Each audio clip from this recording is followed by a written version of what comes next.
So now I'll introduce George. George Mashour is the chair of the Department of Anesthesiology. You can read all of his titles. I don't do that. George is an amazing person. He's both an incredible leader and a gifted administrator, and it's really unusual to see an individual that has both of those talents all wrapped up into one person. But the reason that we invited him this morning is not because of either of those things. He's a terrific scientific thinker and a neuroscientist. George has spent most of his career studying the neural basis of consciousness. And so he's not going to talk at all about pain this morning. Instead, he's going to talk about consciousness and really, I think, stimulate us. He's a terrific thinker, and I think many of us will be stimulated to think of pain in different ways as a result of his talk today. So, George, thanks. Oh, by the way, the other cool thing is George just re-signed for 5 more years as our chair. Thank you. Yeah. They have to clap, right? I mean, wait a minute. Dan, thank you for the kind introduction. Thank you for the invitation to speak. It's really a pleasure to be here. This is an important educational event, and I've heard people talking this morning about how it's their favorite educational event. This is an important center, and your work is important. It's important scientifically, it's important clinically, but it's also important personally and existentially. And I want to share a story that happened about 18 hours. I was clinical yesterday. I'm a neuroanesthesiologist, so I work on cases involving the brain and the spine and the peripheral nervous system. And we had a patient coming in for an intervention related to trigeminal neuralgia, and she had a diagnosis of fibromyalgia. And I was talking to her, and I was talking to her about her pain, and I said, I see that you have a diagnosis of fibromyalgia. And she said to me, well, I don't know. Nobody thinks it's real. And I said, it is real. And in fact, my colleagues here at the University of Michigan have shown changes in the brain associated with fibromyalgia. Now, she was in acute pain, and she paused, broke into a big smile, and said, thank you. And so, sorry, I'm getting emotional because I did yesterday. So let me be the medium to transmit that gratitude to you. That meant something to her. So without further ado, Dan already gave my major disclaimer, which is I'm not going to be talking about pain at this pain short course, but pain is a state of consciousness. And so I'm hoping to talk about some of the dimensions of consciousness and, as Dan said, stimulate some dialogue. I have no financial disclosures. I have a few intellectual disclaimers. First of all, this is a big field. Big in the sense of top neuroscientists, a lot of activity right now, and I'm only going to give you a small slice. In fact, I'm only going to give you a small slice of our work just because of the constraints of time. The other disclaimer is I'm not quite sure about anything. This is a fundamental topic, and I have epistemological humility as I approach it. And I have a bit of distrust for those who make bold claims about consciousness. It's a difficult topic for a number of reasons. Now, people have been asking the question, why am I aware of self, of environment? I'm sure since people were able to ask questions.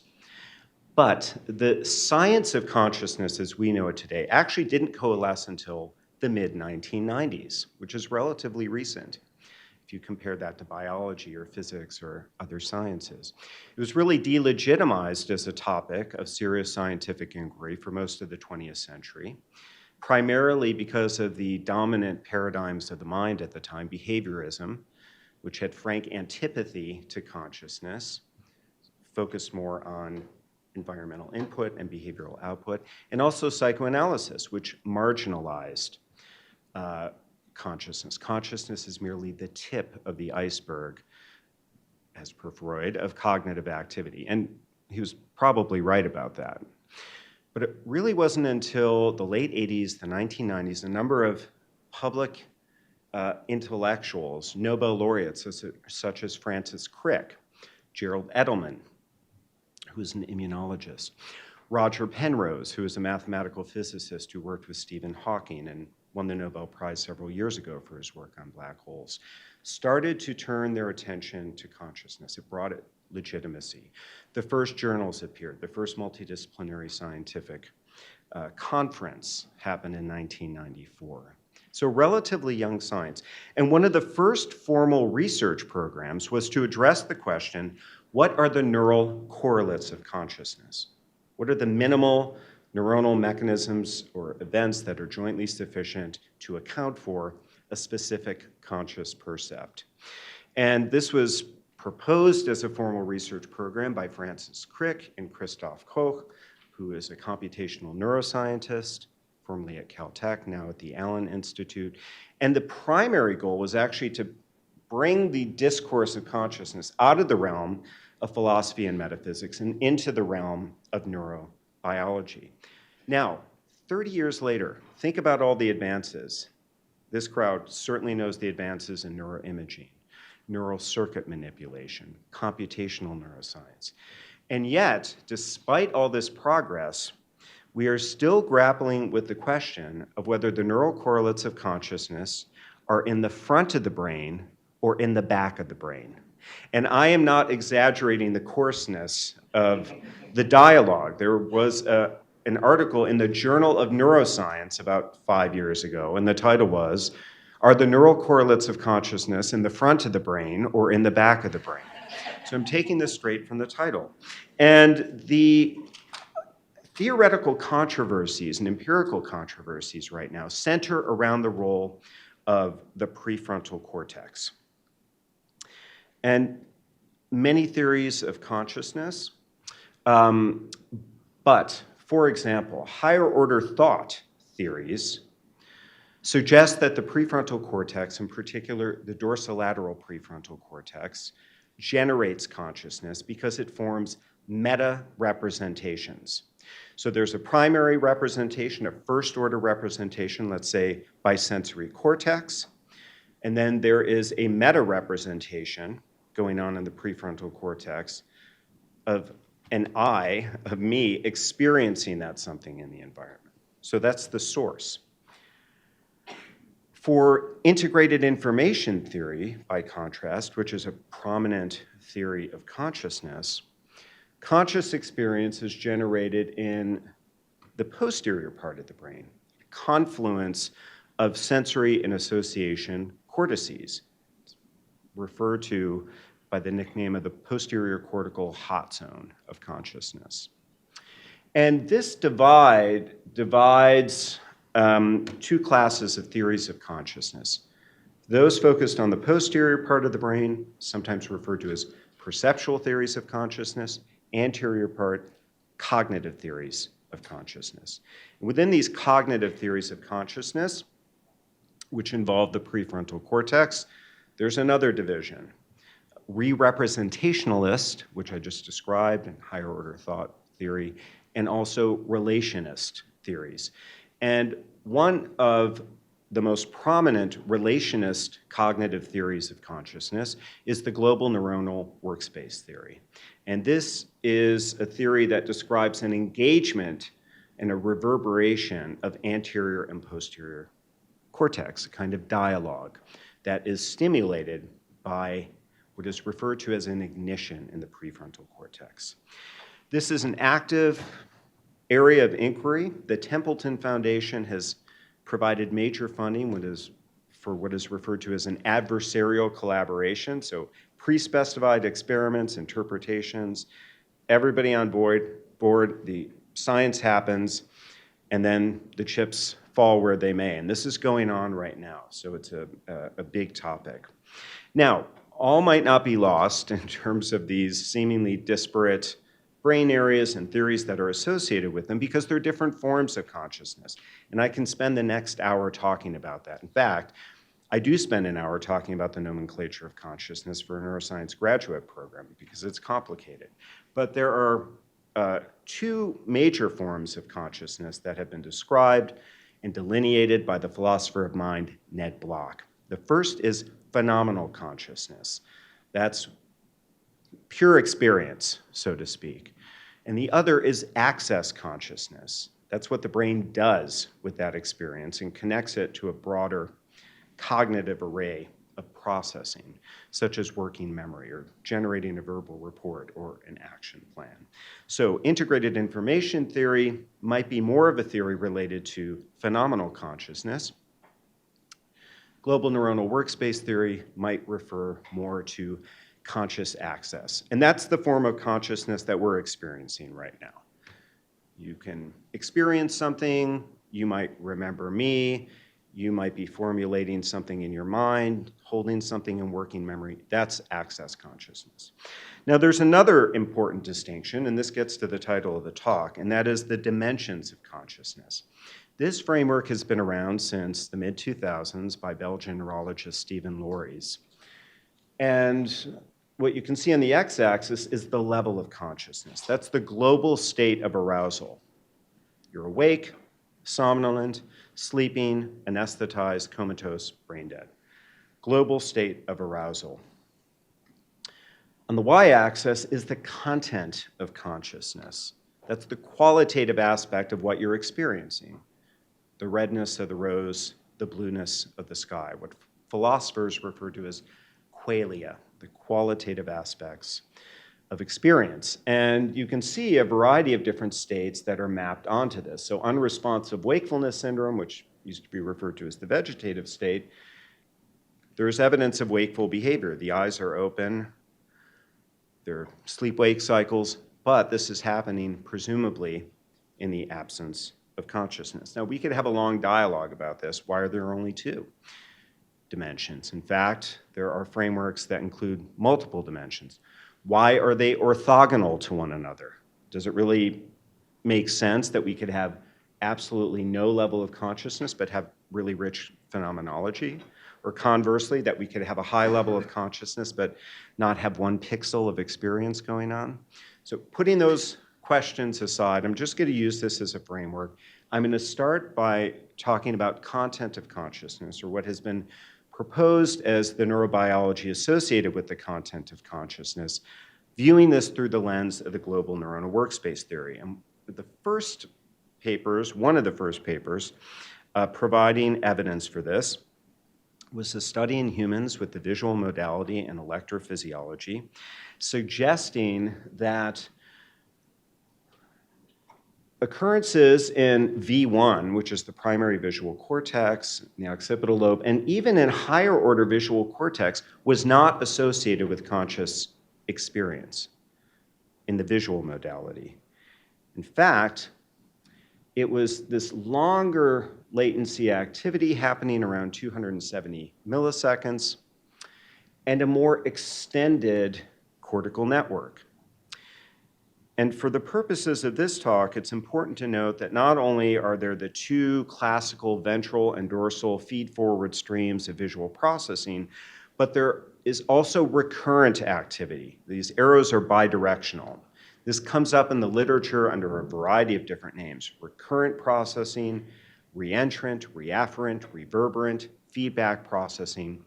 But the basic concept is the same. Assuming a neurocognitive hierarchy, you have a primary area sending information to a higher order area, and that higher order area is sending something back. Now, this paper actually came out the first year as a faculty member, moving to something that was more recent with intracranial recording in the non-human primate brain, a very similar story, that consciousness is associated with this reverberation, and that reverberation is ignited by activity in the prefrontal cortex. And stimuli that don't don't reach that threshold and trigger the ignition basically are not consciously perceived. Now, why might this reverberation be important? Well, it's thought that it is important for maintaining a sensory representation that might otherwise decay. It can amplify a sensory representation and help it edge out competing representations. And also, and importantly for the purposes of this theory, it can make a representation widely accessible. It can broadcast it to an array of cognitive processors, and that global accessibility or broadcasting is thought to constitute our experience. Now, what's interesting, and I'm going to shift to a topic that is near and dear to my heart as an anesthesiologist, and that is what happens to this processing under anesthesia? And can we use anesthetics as a tool for dissecting this feed-forward and feedback connectivity? And this is a graphical representation of a study that was conducted by our colleague, Dr. Tony Hudetz, here at the University of Michigan. You're now looking at the rodent brain. So we went from human to non-human primate to the rodent, and this is the frontal cortex, the occipital, the parietal. You have the feed-forward activity depicted in red, the feedback in red, the feed-forward in green. And this reflects a neurophysiological measure called transfer entropy. It's a surrogate of one part of the brain having an influence on another part. And what you can see in the awake state, just as with the monkey, is that when they're conscious, there's a feed-forward processing stream and a feedback. But under anesthesia, and these animals are getting visual stimuli, under anesthesia, that feed-forward activity persists, despite the fact that the animals are anesthetized. But the feedback processing stream appears to be selectively suppressed, and that supports the notion that this recurrence and this reverberation is important for sustaining the content of consciousness. Now, when I started as a faculty, a couple of years after this paper came out, and then Mike Alkire, Tony Hudetz, and Giulio Tononi wrote a broader synthesis in the journal Science, we wanted to translate this to humans. So our first study was using propofol and spontaneous EEG. So it's not evoked potentials, it's humans, sparse EEG recordings.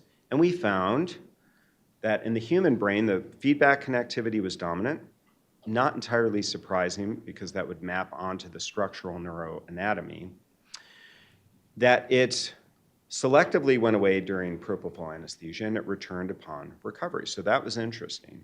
We then extended that to the inhaled anesthetic sevoflurane and found something similar. So those were a couple of early articles. But what really got us excited was showing that this also applied to the anesthetic ketamine. And the reason we were excited is because ketamine behaves in a very, very different way compared to conventional GABAergic anesthetics. It's not thought to act primarily at the GABA-A receptor, like propofol, like sevoflurane, which admittedly has a broader array of targets. It doesn't cause metabolic depression in the brain. It maintains or increases cerebral metabolism, unlike propofol and sevoflurane. Unlike propofol and sevoflurane, ketamine does not activate sleep-promoting regions like the ventrolateral preoptic nucleus. It suppresses it. It actually activates arousal-promoting areas, in contrast to propofol and sevoflurane. And finally, at the global neurophysiological level, where drugs like propofol and sevoflurane induce a strong alpha oscillation in the prefrontal cortex and suppress high-frequency gamma oscillations, ketamine does just the opposite. It enhances gamma and suppresses alpha. So at all these different neural scales, ketamine is an outlier. But when we looked at symbolic transfer entropy, it's an elaboration on the concept of transfer entropy. You can see that on the y-axis, time on the x-axis. The red trace is feedback from frontal to posterior. The blue trace is from posterior to frontal. This gray shaded area is where the drug is going in, and everything after that gray shaded area is considered anesthesia as indexed by a loss of responsiveness. And you can see this very similar behavior across all three of these diverse drugs, which suggested to us that perhaps we were tapping into a fundamental process related to consciousness that general anesthetics, despite their molecular and neurophysiological diversity, share in common in terms of a mechanism of anesthetic-induced unconsciousness. Now, lots of limitations here. It was in the operating room. We didn't measure recovery after ketamine. It was sparse EEG. So we wanted to follow up on that with a study of healthy volunteers who received both analgesic as well as psychedelic concentrations of ketamine, a 0.5 milligram per kilogram given over 40 minutes. And that was done because that is given by psychiatrists to treat refractory depression.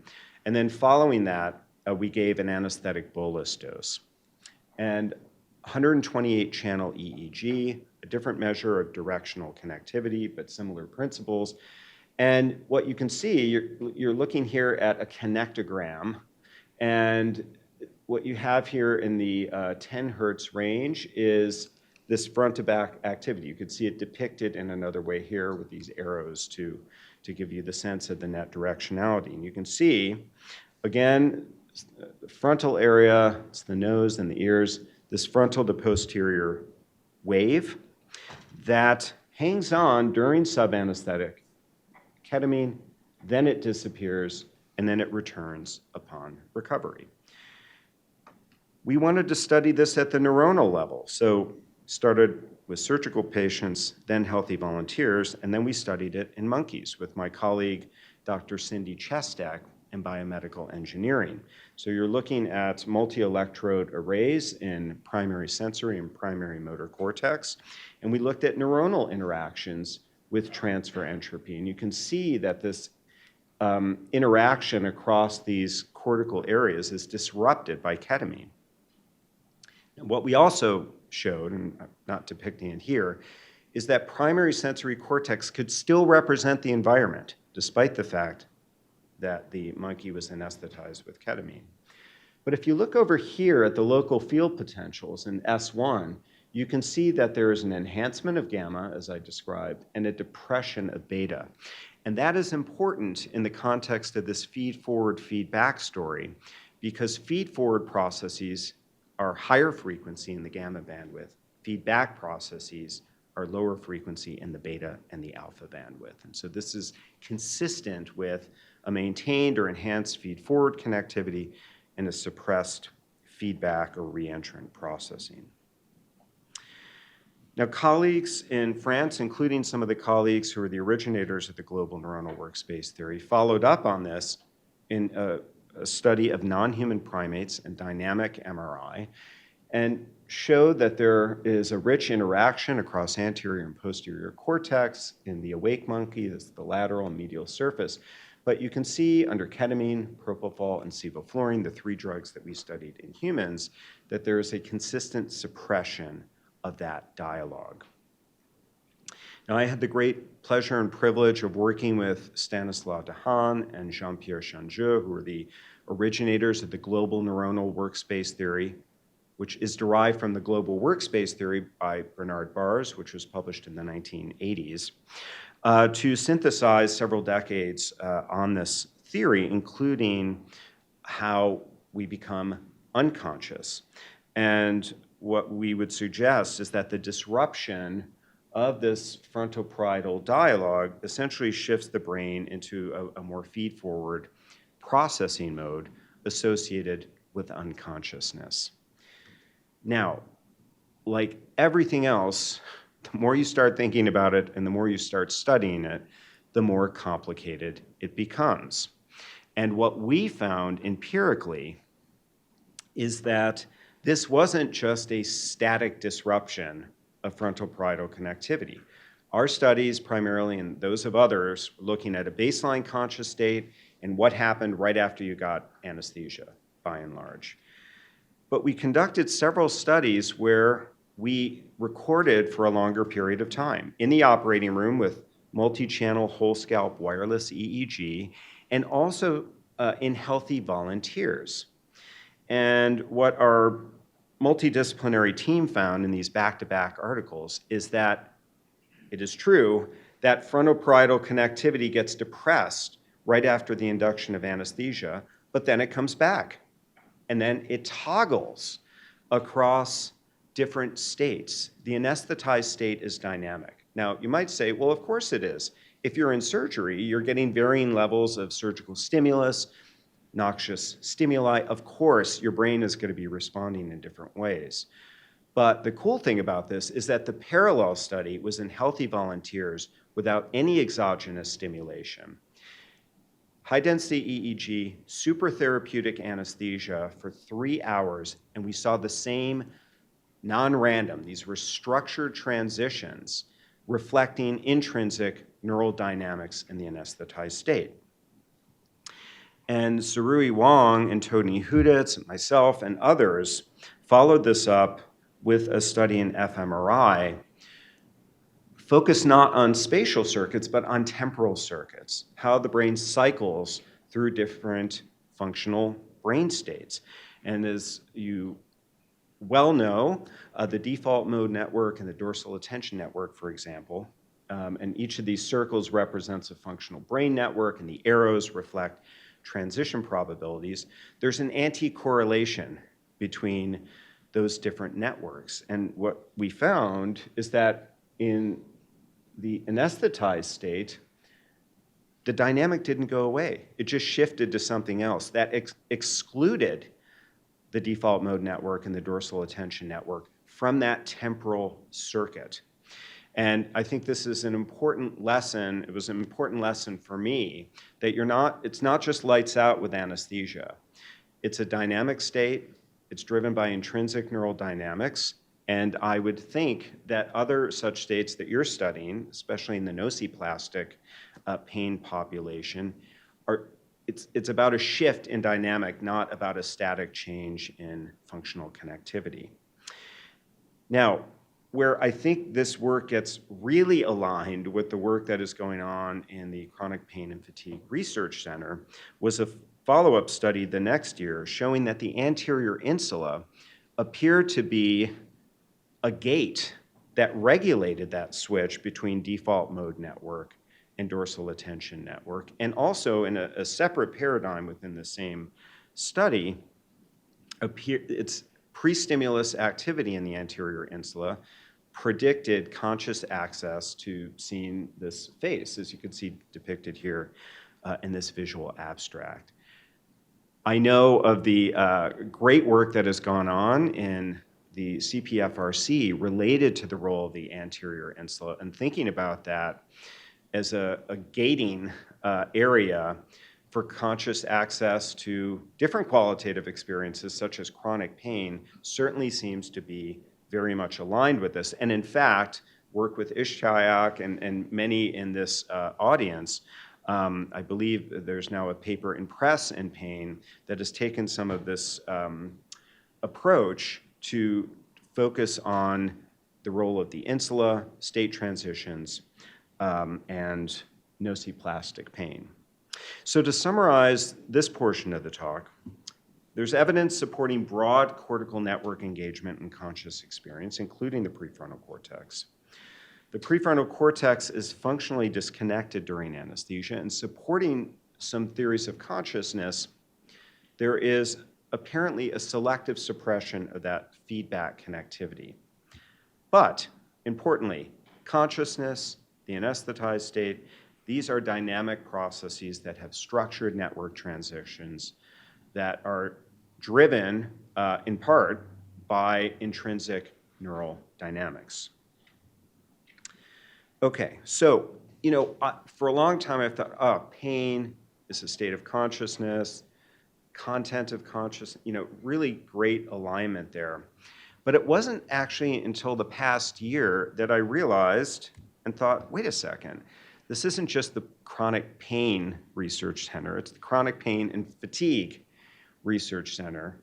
And I started thinking a little bit about fatigue and realized this is like kind of a disorder of level of consciousness. It's a change in global arousal state. It's a depression of global arousal state. And I haven't studied fatigue, but I'm just bringing this up because I know this is important. It's important to the center. It's important to chronic pain patients. And I think it allows us to access this other dimension in thinking about consciousness.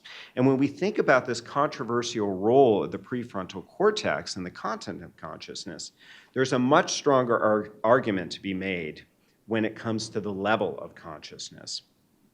Because the prefrontal cortex, in particular the medial prefrontal cortex, I talked about the lateral or dorsolateral aspect before. The medial prefrontal cortex has reciprocal connections with many arousal-promoting centers, including the serotonergic dorsal raphe, the noradrenergic locus ceruleus, the cholinergic system of the basal forebrain, the dopaminergic ventral tegmental area. And it makes sense. If you believe that there's a neurocognitive hierarchy, and you believe that the prefrontal cortex is at the apex of that hierarchy, it cannot be completely subject to the vagaries of subcortical arousal centers. It needs to be able to exert control. And anybody who's had to stay up all night on call or stay up doing an experiment or writing a grant, or writing an article, there is some top-down control. It's not just that circadian rhythms and the sleep homeostatic pressure build up and you pass out. Now, we usually have interventions like caffeine that affect our adenosine system, but there is some top-down control going on. So we wanted to put our money where our mouth was and compare the prefrontal cortex and the posterior parietal cortex, which does not seem to have the same privileged relationship with these subcortical arousal centers, and see if we can test their ability to induce consciousness under the very stringent conditions of being anesthetized. So we had freely moving rats that had both EEG and a microdialysis catheter, either in the prefrontal cortex or two different areas of the posterior parietal cortex. They were anesthetized with sevoflurane, so these are clinically relevant concentrations. It's what I was using yesterday in the operating room. And then reverse dialyzed in was either carbachol, which is a mixed cholinergic agonist, or norepinephrine, noradrenaline, NA. I'm just going to focus on the carbachol. We observed the behavior, and then the anesthetic was discontinued, and the animals were allowed to recover. And this is what the experimental setup looks like. Got the rodent in an airtight chamber, EEG and EMG signals coming out, and also you're able to dialyze in drugs, but you can also measure what's coming out, and we focused on acetylcholine. And I'm just going to show you the key finding. So on the left part of your screen, you see the animal that has a microdialysis catheter in the prefrontal cortex, medial prefrontal cortex. On the right side in the parietal cortex, you see the EEG running up here. The blue is the frontal leads, a frontal lead, and the green is a posterior lead. Now the carbachol is going in, and the first thing you're going to see is EEG activation. So you're going to shift from a lower frequency, higher amplitude waveform to a smaller amplitude, higher frequency waveform. In the parietal lead, you can actually see a little epileptiform activity there. So there's this EEG phenomenon, and then have a look at the left side of your screen. Hopefully you can appreciate the increased respiratory rate. The animal's not waking up, but clearly there is some top-down communication going from the prefrontal cortex to the brainstem to drive that. So let's jump ahead a bit. Now, how do we know an animal, a rodent, is anesthetized? Well, rodents do not like to be on their back and be exposed. They always try to get back on all fours. So when they lose that righting reflex, that righting instinct, we consider to be general anesthesia. And when they return and they're able to get on all fours, we consider it a recovery.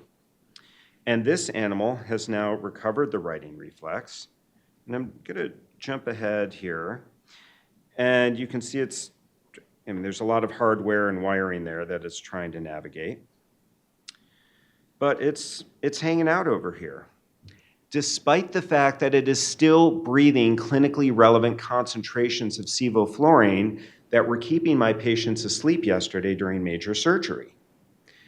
And so this is a testimony to the ability of the prefrontal cortex at least to harness that machinery of arousal. And it's not just true during general anesthesia. We did a study during sleep. And so during non-REM sleep, either carbachol, mixed cholinergic agonist, or nicotine was micro-injected in the prefrontal cortex. And what you can see here on the left is that when carbachol or nicotine were injected, there was a major reduction in the latency to wakefulness. Sometimes they would just wake up. Interestingly, on the right side of the screen, there's an increased latency to REM sleep. And that's interesting because the opposite is true if you infuse these in the brainstem, like in the pontine reticular formation. If you have a cholinergic agonist there, you reduce the latency to REM sleep. Now, what was also interesting here, getting back to the first part of the talk, is that this restoration of wakefulness was not due to corticocortical connectivity. And we did a follow-up article in the Journal of Neuroscience. So the red here, these are the animals that woke up. So you see this cortical coherence and high gamma dropping during sevoflurane. You see it dropping over here. But when the animal is waking up with the carbachol, the corticocortical coherence does not return. It only returns when the anesthetic is discontinued. And that's important because this gets us back to the framework that I showed you about cortical subcortical circuitry in mediating arousal. We also demonstrated in this study, it's led by Dinesh Pal, that cortical acetylcholine is a potential mechanism for the effects of that arousal. So the acetylcholine drops with sevoflurane. You can't tell so much because of the scale. But then when the carbachol is given, and this is not a cholinesterase inhibitor, so it's not intended to directly increase acetylcholine levels, acetylcholine shoots up, it stays up during recovery, but when you stimulate the parietal association cortex, you see the drop in acetylcholine, it doesn't rebound. And that made us and the editorialists on our article wonder if the prefrontal cortex was accessing the basal forebrain, which is the primary source for acetylcholine for the cortex. And so what we did to test that hypothesis is we used chemogenetics to stimulate cholinergic neurons in the basal forebrain. And what we found, and there's an arousal score that I don't need to get into, but 5 is the return of writing reflex. And both of these groups are anesthetized, but the group on the right had chemogenetic activation in rat of cholinergic neurons in the basal forebrain, and these animals were able to wake up despite the fact that they were breathing sevoflurane. Now, we wanted to probe that further and say, okay, so if we activate prefrontal cortex, they can wake up. If we activate cholinergic neurons in the basal forebrain, they can wake up. But is there a circuit? Is the prefrontal cortex required for that basal forebrain to activate the cortex? And so we stimulated the basal forebrain electrically. We pharmacologically lesioned the prefrontal cortex. And what we found, so you see in session 1 is the electrical stimulation of the basal forebrain. All these groups are anesthetized. That group's waking up. But when we pharmacologically lesioned the prefrontal cortex, that arousal signal was attenuated. We did a third session just to make sure that we didn't damage anything with the injection of tetrodotoxin and found what we would expect based on the first situation. And finally, we also looked at spontaneous emergence from anesthesia, and we compared lesions pharmacologically of the prefrontal cortex as well as 2 different areas of the parietal cortex. Now, all these lesions had a small but statistically significant effect on accelerating entry into the anesthetized state, but it was only the lesion of the prefrontal cortex that delayed the arousal process. And I actually have data that I'm not going to show you from a human study suggesting that the prefrontal cortex is engaged early on in recovery. Why might this be the case? Well, if we think about a situation in evolutionary terms, somebody waking up in the face of a threat, it's not enough just to have an experience. You have to categorize the scene as threatening versus non-threatening.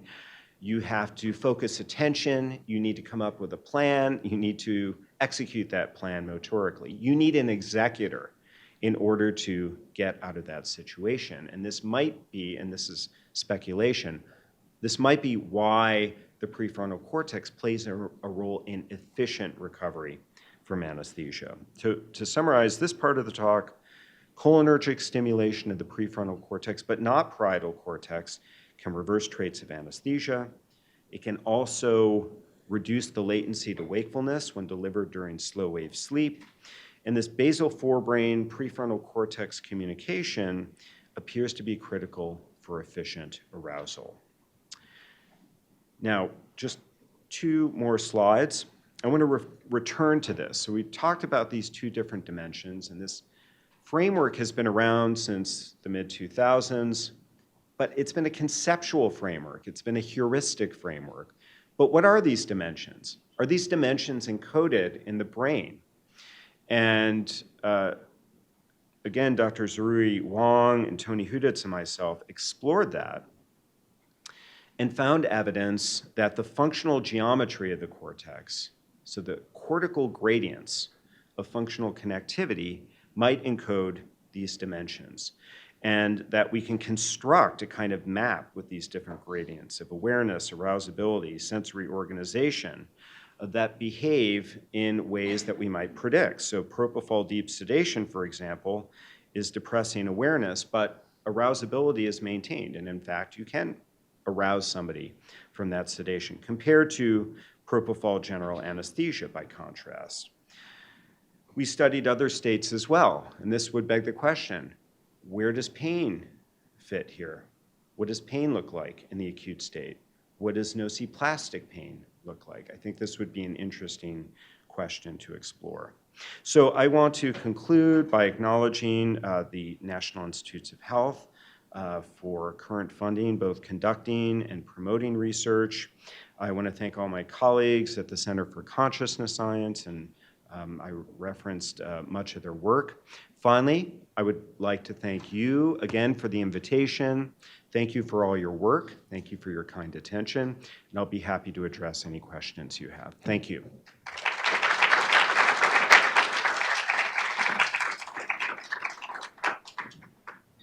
I told you he would make you think. So. Questions for George?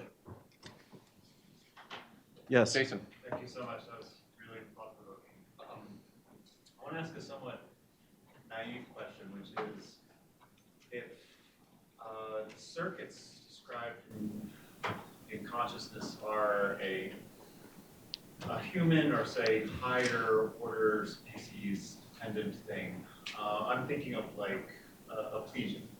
And aplesia is stimulated, by touching the siphon, and the gill withdrawal reflex happens. Is aplesia conscious of the gill withdrawal reflex? It sensitizes, it displays other features that you might consider to be related to discomfort or pain or withdrawal, but does consciousness not even apply to that species, and it only emerges when you have these more complex circuits? Jason, I don't know you, and that's the only reason I'm not going to walk over and hug you right now with that quick, because that's a great question. And this is, and this is something that we have to think about. And I'm going to give you a couple of different answers. First of all, and I think especially with this talk, where it's like, what, prefrontal cortex? Well, this is, supposed to be the jewel of evolution, but it's not across it. We don't see it across phylogeny. So how can this be important for consciousness, or of key importance for consciousness or sensation? I think the key isn't about the prefrontal cortex per se, but about the functional organization and the neurocognitive hierarchy. So let me give you an example related to anesthesia, just to start. And one thing that's important, that the first public demonstration of anesthesia was October 16th, 1846. There has not been a single case report of somebody who could not be anesthetized since then. It works 100% of the time. Now, operating rooms used to explode, but that's been refined. But it works all the time, and it also works across all of biology, which is one way I think we can actually probe some of those questions. It works in plants. It works in single-cell organisms. And it works with similar endpoints. So a single-cell organism loses chemoresponsiveness when exposed to anesthesia, and it also loses motility or plants, they lose phototaxis. Photosynthesis is reversibly inhibited. The Venus flytrap stops trapping reversibly under anesthesia. And so to give you an example of where this kind of neurocognitive hierarchy might play out, like in Drosophila, the fruit fly, which clearly doesn't have a prefrontal cortex, but what it does have is higher order and first order nuclei in its central nervous system. And there is actually something that is analogous or homologous in Drosophila brain. So there is a fast feed forward from the peripheral or primary to the higher order. There's a slower feedback, and lo and behold, when you expose Drosophila to isoflurane anesthesia, that feedback is selectively suppressed. And so I think I can't answer your question in full, but I've got a little more to say after this. But I think that's a good example of where this isn't about the prefrontal cortex, it's about the neurocognitive organization and what function that plays for a given organism. One of the pressing questions in consciousness science is how can we develop a principled behavior-independent measure of consciousness? Because when actually, I'm going to do a pop quiz. Who believes that I'm conscious right now?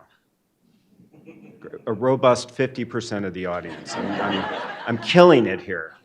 Okay, who can demonstrate that I'm conscious? Why do you think I'm conscious? Why do you believe I'm conscious?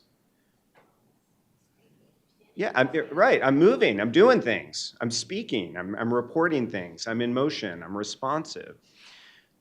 But that can be dissociated. It can be dissociated in the operating room if someone's paralyzed, but the anesthetic runs off. They're not going to wave hi and talk to you, but they're fully conscious. So how do we assess that? How do we assess consciousness in babies? How do we assess consciousness in animals? How do we assess maybe not consciousness per se, but sensation or sentience in other species? So I think that's where there's a big drive to develop a principled, behavior-free approach to measuring consciousness. So great question.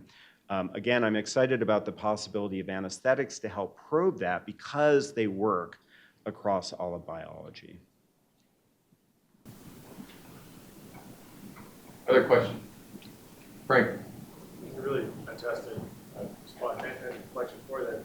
On a practical side, have you guys looked at trying to exploit windows of increased consciousness under anesthesia to attempt to reduce development of chronic post-surgical pain then in your populations here? Because it seems like with high-risk problems like thoracotomy, maybe with nephrectomy, where a good portion of patients who end up with pain afterwards, that you know there's this fluctuation that there might be opportunities to do something during those times to determine when they're happening in real time in your life. So I need to understand a bit more. So there are varying levels of consciousness. And by the way, I hate to break this news to you. We hear a lot about awareness during anesthesia. And that typically means awareness with explicit episodic recall. But there's actually a much wider population that have transient awareness without any memory. And it's just a disconnected transient conscious state where they might be able to respond to a command, but they have no memory of it afterwards. So you're asking, how do we leverage that? Now, I want to understand what you mean. Do you mean leverage it because if we can detect it, then we can prevent pain from going on during that period, and then prevent it? Assignment of meaning of stimulation during a time that would be considered adverse, right?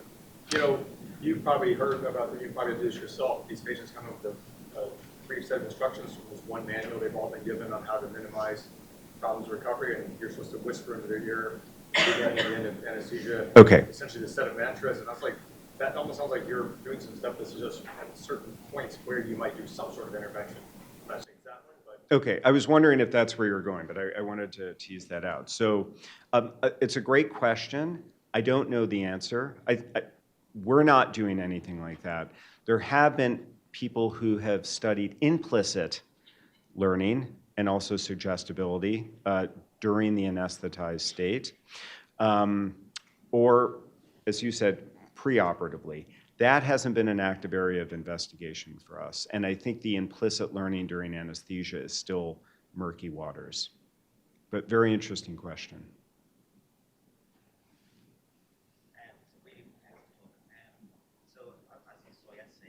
Can you speak up a little bit? So as you saw yesterday, sleep problems and fatigue are really common in pain. Do you think that the underlying neurobiology of sleep is related to the underlying neurobiology of consciousness? Or are there two different mechanisms that we do there? Can you repeat the question, because there's another one, George. Okay, so I think the question related to the neurobiology of sleep in connection with the neurobiology of wakefulness and pain. Yeah. Okay. So great question. I throw a few other things in there, cognition, and thinking about acute surgical pain, for example. You have people who aren't sleeping well, they're in pain, and they're delirious. Delirium exacerbates sleep, disrupted sleep exacerbates pain, pain exacerbates cognition, it exacerbates, And so I definitely think there's an interrelationship. More fundamentally, scientifically, at least with sleep and consciousness, there's a major question that's still open. Why do we sleep? Why would we expose ourselves to predators for 1/3 of the time every day? There's got to be something really important going on. So there are different theories about that, including synaptic homeostasis and downscaling. So during the day, we're building up all of these connections because we're learning, we're exposed to novel stimuli, and then what needs to happen at sleep is that downscale, so we don't hit some sort of cognitive limit with a progressive increase in long-term potentiation. So I definitely think they're related, and I think another question that I've puzzled over, to your point, is how do we study this? Because you see studies that will be focused on one, but not the other, or the other secondary, but it isn't really secondary. I'm wondering, is there a more fundamental network level homeostatic principle that drives a lot of these different things and is really what's going on at the causal level? So thank you for the question. I don't know if there's time for another, but there is one behind. So you can reverse or reduce consciousness by that feedback loop. Can you enhance consciousness by targeting that same loop, and can you traverse sort of that axis of consciousness and awareness, or wakefulness and awareness, by manipulating or modulating that? Great question. So how do we enhance that, or can we enhance it? Is there a therapeutic intervention? Great question. I don't know the answer. A lot of this has been more observational. There have been studies in humans using transcranial magnetic stimulation to try to selectively disrupt one or the other processing pathways in terms of visual stimuli. I don't know if it has been studied in terms of enhancement, but I can imagine that a lot of the techniques, electrical stimulation or magnetic stimulation that are being explored in pain could certainly be explored in terms of how that's enhanced. The other thing that's difficult is, I've just grossly simplified all of this. It's not like there's a single arrow going from the back to the front or the front to the back. There's just a mass of recurrent circuits in the brain at different scales, and they're exquisitely temporally regulated. So, neural synchrony might be important for consciousness, but if it extends too long, you're actually going to be blocking out further conscious representation. So, great question. I think it could be explored in the context of what's going on already, especially in the pain field. You dropped an enticing nugget into the mix when you mentioned that the venous flytrap stops trapping under anesthesia. What is that? Yeah, so the question referred to an enticing nugget, for those who didn't hear, related to the venous flytrap. And I don't know what's going on. This whole This isn't like, and let me be very clear. I grew up in the 1970s, but I don't talk to my plants. So, I don't know if any of you remember that. But there is some amazing stuff going on with plants. I mean, there was an article published in Cell quite recently, maybe about a month or so ago, describing these high frequency sounds that plants will emit when they're stressed. And there is a communication network that's going on. Paco Calvo from Spain has done some really cool work, and I've seen some of his talks. I mean, it's just fascinating. And again, getting to Jason's question of consciousness versus sentience, intelligence, it's hard to kind of pinpoint, but the mechanism isn't known. But again, phototaxis is inhibited. And if you look at some of the targets, my colleague Max Keltz from Penn and I thought about anesthesia as a biological phenomenon, not just a medical discovery, because actually an even more enticing nugget, I think, is that when plants get stressed, they emit gases that have anesthetic properties. And it's been hypothesized that that's like self-regulation. Like if I was getting stressed and, oh, a beer just popped up into my hand here. How convenient. So it's thought to be some sort of self-regulating process. So, there's certain ion channels that have been conserved, complex 1 in mitochondria, cytoskeletal elements, and this is actually, one reason why some people think, well, it's not even the neuron, there's another network going on, akin to the original Golgi concept, Camille Golgi and the syncytium, that really is where the information is getting transferred. And so you can imagine that there might be some sort of electrical information transmitting network within the plant that, clearly needs to act for that trap to work, that gets interrupted by anesthetics. One more question? Trent? Make it a softball. I've got a good record. I don't want to go out looking bad. Well, I don't know if this is a softball. I'm just kidding, please. But no, so when we're thinking about like psychoactive drugs, we're always thinking about component processing, right? Component process theory, we have this A process that we're trying to get at with the medication, and often it elicits a B process over time or causes the opposite effect.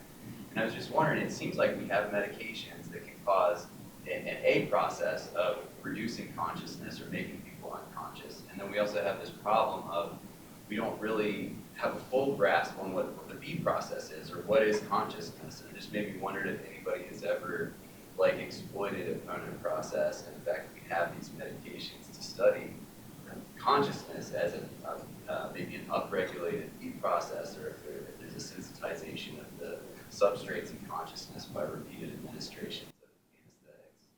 So the question relates to opponent processes. I'm not familiar with this framework, so tell me where the framework comes from. Yeah, so I'm interested in addiction, right? And so we know that over time, as people take opioids or alcohol or stimulants or whatever, the desired effect that they're going after, we call that the A process, and over time, they experience less and less of the A process, and then we see an increase in the B process. So if they're taking something to relieve stress, they end up sensitizing stress systems. Yes. Instead of for pain, they end up with enhanced nociception. Yes, I see where you're going now, and I think I'll give an answer not about anesthesia, but I'll provide a nice segue to the next panel on psychedelics, and actually we have some anesthetics that can function as psychedelics, like ketamine and nitrous oxide, where you have an acute experiential process, but there's something that is persistent and the substrate is changing. I think in that case, the substrate is changing because of neuroplasticity. Probably very similar to addiction, but with another valence. That there are structural changes that are induced, dendritic arborization, for example, that are happening as a result of an acute psychedelic administration that then persist beyond the drug being in your body. I don't know if this has been explored extensively, at least in the science of consciousness that I'm aware of, but I think it's a really interesting question. Great, thanks so much. Yeah, thank you all.